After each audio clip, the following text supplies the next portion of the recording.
오늘은 레위기 26장 1절에서 13절까지 말씀입니다. 우리가 오늘 읽은 이 레위기 26장 말씀은 하나님께 순종할 때 복이 임하고 또 하나님 앞에 불순종할 때 화가 임한다라고 하는 내용을 우리에게 말씀하고 있습니다. 그러니까 순종할 때와 불순종할 때 어떻게 되는가를 말씀하고 있는 것인데요. 오늘 본문은 순종할 때 하나님께서 이러이러한 복을 주겠다라고 말씀하고 있고, 내일 본문은 이제 불순종할 때 이렇게 될 것이다 라고 말씀합니다. 말씀을 시작하기 전에 먼저 당부라고 해야 될까요? 우리가 이제 이 말씀을 대할 때 혹시 지금 이제 고난이 있거나 또 어려움이 있거나 또 힘든 상황에 처할 때 대부분 다 하나님 앞에서 여러분 잘 살아가고 계실 것입니다. 그렇기 때문에 왜 나는 오늘 본문의 복이 임하지 않는가? 예를 들어서 내가 무슨 잘못을 했을까? 이제 이렇게 자책을 하거나 질책을 하거나 이제 그렇게 받아들이라고 주는 말씀으로 꼭 받지 않으셔도 됩니다. 그러니까 이게 서로 상충되는 말이니까 이제 설교할 때 이런 내용이 좀 오히려 혼란을 줄 수도 있겠지만 내가 지금 왜 나는 이런 게 없나?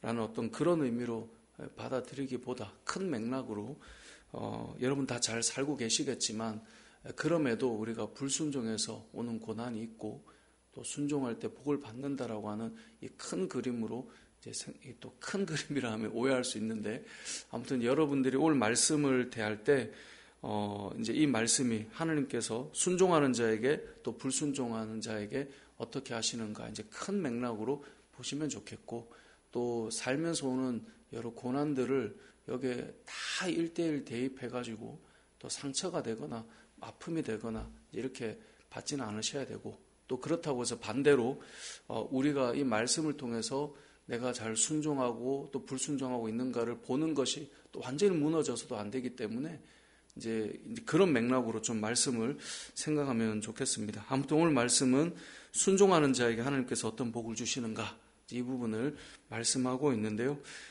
순종하라는 말씀은 무엇인가가 이제 1절, 2절의 말씀입니다.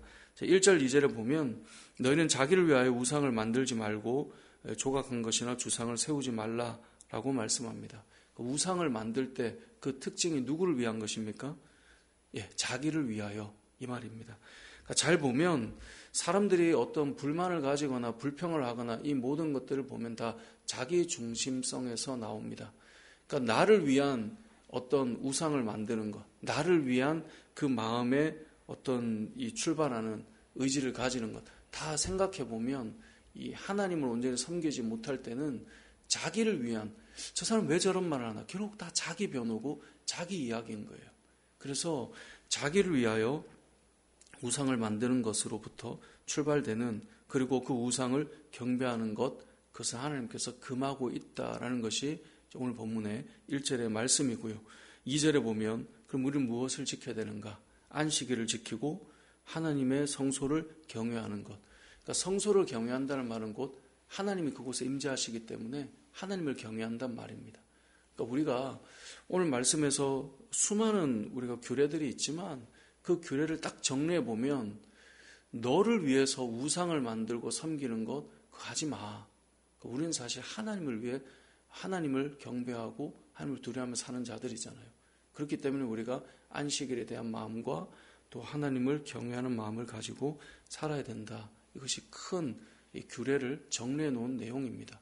그래서 1절, 2절대로 이렇게 살아가면 3절에 보니까 너희가 내 규례와 계명을 준행하면 이라고 해서 이제 말씀을 지키면 어떻게 됩니까? 크게 세 가지로 좀 나눌 수 있는데요. 첫 번째는 4절에 나오는 대로 철 따라 비를 주겠다는 겁니다. 이 철 따라 비를 주신다는 것은 이스라엘 백성들은 비가 너무나 중요합니다. 이른 비와 늦은 비, 이 건기와 우기 때 그 농사를 짓는데 너무나 중요하기 때문에 우리나라도 그렇지 않습니까? 농사를 짓는데 적절한 비와 적절한 일조량이 다 필요한 것처럼 똑같거든요.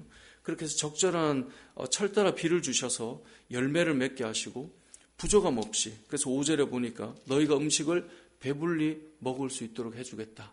그러니까 하나님께서 너희가 우상을 만들어야 그 우상이 너희를 먹고 사는 거 책임져 주는 게 아니라 하나님께서 내가 너희를 먹고 사는 거 책임져 줄게. 이 말씀을 하고 있는 것입니다. 두 번째는 우리에게 하나님을 잘 섬길 때 무엇을 주시는가? 6절에 보면 평화를 주겠다라고 말씀하십니다. 우리의 마음에 평화를 깨트리는 여러 가지가 있을 텐데요. 오늘 이제 6절 이하에 보면 그 여러 가지 것들이 등장합니다. 그러한 것들로부터 평화를 주시겠다는 거예요. 이제 사나운 짐승으로부터 지켜주시거나 아니면 전쟁으로부터 지켜주시는 것, 혹은 전쟁이 일어난다 할지라도 우리가 전쟁에서 능히 승리할 것이라고 말씀하고 있어요. 그래서 8절에 보면 너희 5이 100을 쫓고 너희 100이 만을 쫓을 것이다. 우리 말로 흔히 일당 100이다. 이런 말을 하지 않습니까? 그만큼 하나님께서 우리에게 전쟁에 승리할 만한 능력을 주셔서 우리에게 평화를 주시겠다. 뿐만 아니라 먹을 것이 없으면 늘 우리의 마음의 평화가 깨지잖아요. 10절에 보면 너희는 오래 두었던 묵은 곡식을 먹다가 새 곡식으로 말미암아 묵은 곡식을 치우게 된대요. 그러니까 묵은 걸 먹지 않아도 될 만큼 새 것으로 계속 채워주시는 거예요. 그러니까 하나님께서 우리에게 이런 평화를 주시겠다라고 말씀하는 거예요. 세 번째는 하나님께서 우리에게 주시는 복이 뭐냐면 11절에 보니까 내 성막을 너희 중에 세우겠다는 거예요. 이건 뭐냐면 너희 중에 내가 거하고 내가 너희 안에 임재하겠다 이 말이에요.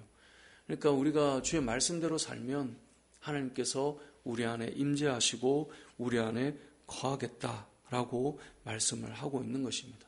물론 앞서 말씀드린 것처럼 잘 살고 있지만 고난을 당하기도 하고 또 어려움을 받기도 합니다. 이제 그런 일들이 있을 수 있지만 그러한 부분을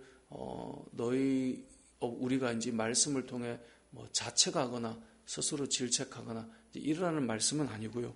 오늘 말씀에서 어떤 잘못 살았다고 우리의 인생을 정죄한다는 이야기는 아니고 우리가 주의 말씀을 따라 잘 살아갈 때 하나님께서 이러한 복을 주신다라고 말씀을 하시는데 오늘 말씀에서 하나님께서 크게 세 가지를 말씀하세요. 너희가 살아가는데 필요한 것을 먹이고 입히겠다. 그리고 오늘 말씀처럼 너에게 평강을 주겠다. 또 한 가지는 내가 너희 안에 임재하겠다. 이런 말씀을 하시는데 이 전제에 대해서 하나님께 주시는 말씀이 주의 말씀을 따라 살아가면 내가 이렇게 너에게 복을 주겠다라는 것인데요. 성경은 항상 우리에게 하는 말씀에 순종할 때 우리가 어떤 은혜와 복이 많은 것을 말씀하세요. 이걸 뒤집어 거꾸로 생각하지 말고 그냥 있는 그대로 말씀에 순종하면 복을 받는다라고 하는 이 명제를 잘 기억하시고 하나님의 말씀을 따라 순종하며 주님의 뜻을 따라 살면서 오늘 말씀하시는 이 복이 저와 여러분의 삶 속에 누려지는 은혜가 있으시길 주님의 이름으로 축복합니다. 아멘.